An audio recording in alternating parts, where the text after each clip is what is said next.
नमस्कार मैत्रिणींनो, सखी लाईफस्टाईलमध्ये आपल्या सगळ्यांचे स्वागत आहे. तर मैत्रिणींनो, आज सुट्टी असल्यामुळे मी काल संध्याकाळी कामावरून आल्यानंतर थोडंसं सामान आणलेलं आहे जे मला तुमच्याबरोबर शेअर करायचं आहे. तर मी ह्या ज्या किराण्याचं सामान आहे यामध्ये मी काही किरकोळ असं वस्तू आणलेल्या आहे. किराणा आणणं हे प्रत्येक गृहिणीचं न चुकणारं काम आहे.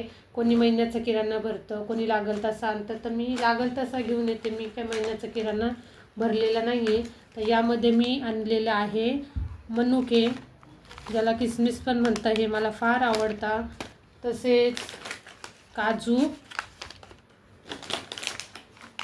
हे बदाम. आता हे सर्व मिक्स करून मला खजूरचे लाडू बनवायचे आहे. हे 3 वस्तू आहे.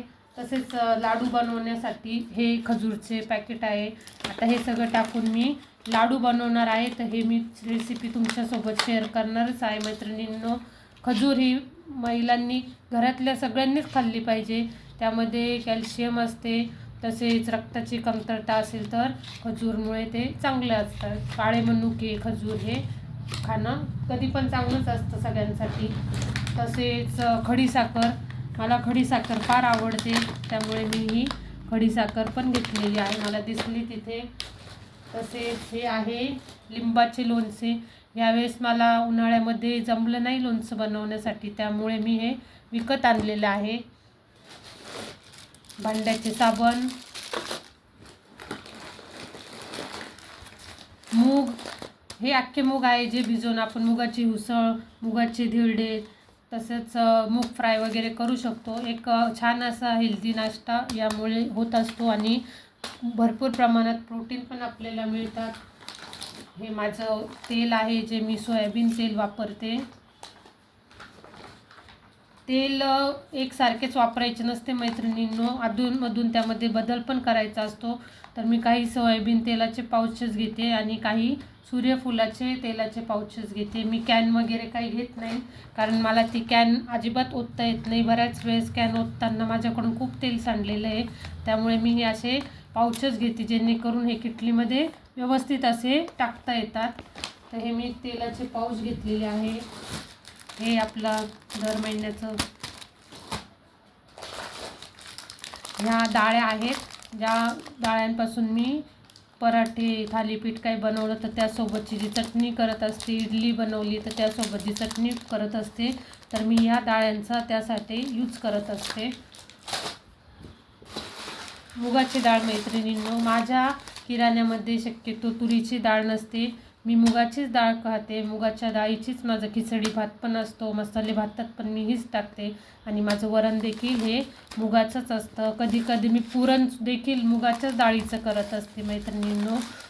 मला ॲसिडिटी होते, त्यामुळे मी तुरीची डाळ ही यूज करत नाही. तर मुगाची डाळ ही सगळ्यांसाठीच, घरात लहानपासून मोठ्यांपर्यंत, अगदी म्हाताऱ्या माणसांसाठी सुद्धा खूप चांगली असते.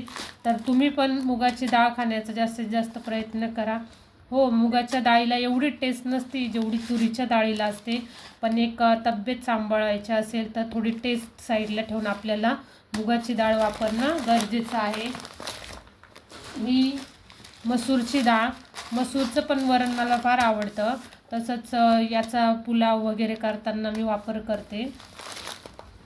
आणि हो मैत्रिणींनो, तिथेच शेजारी एक छान असं झुडिओचं दुकान आहे, जिथे मी गेल्यावर मला हे सुंदर असे सँडल पण तिथे घेतलेले आहे मी. मला हे फार आवडले, जे मी साडीवर पण घालू शकते, ड्रेस किंवा आपण कुठला पण ड्रेस घातला त्यावरती हे छान दिसतील असं मला वाटलं, त्यामुळे मी हे घेतलेले आहे. मला रोजच वेगवेगळ्या प्रकारचे चप्पल्स लागतात, त्यामुळे मला 2-3 जोड तरी हे ठेवावेच लागतात मैत्रिणींनो. रोज बाहेर जायचं म्हटल्यावरती चप्पलचा यूज जास्तच होतं, म्हणून ते पण मला घ्यावेच लागतात. तसेच हा पण एक जोड आहे जो मला फार आवडला होता, छान आहे हा पण जोड. तर मैत्रिणींनो, अशी ही माझी खरेदी मी काल केलेली आहे. तर काल शनिवार होता, आज रविवार, तर थोडंसं मी रविवारी उशिरा उठत असते, त्यामुळे मी शनिवारी माझं काय सामान असतं ते मी सगळं घेऊन येत असते. रविवारी देखील मला भरपूर कामं असतं मैत्रिणींनो, त्याबद्दलचा व्हिडिओ मी लवकरच शेअर करेल. आता हे माझं सामान आहे, पण मला असं वाटलं का हे मी माझ्या मैत्रिणींसोबत शेअर करावं, म्हणून मी हा एक छोटासा व्हिडिओ आपल्या सगळ्यांसाठी बनवलेला आहे. तर तुम्हाला जर हा व्हिडिओ आवडला असेल तर माझ्या चॅनलला लाईक करा, शेअर करा आणि सबस्क्राईब करायला नक्की विसरू नका. Thank you friends.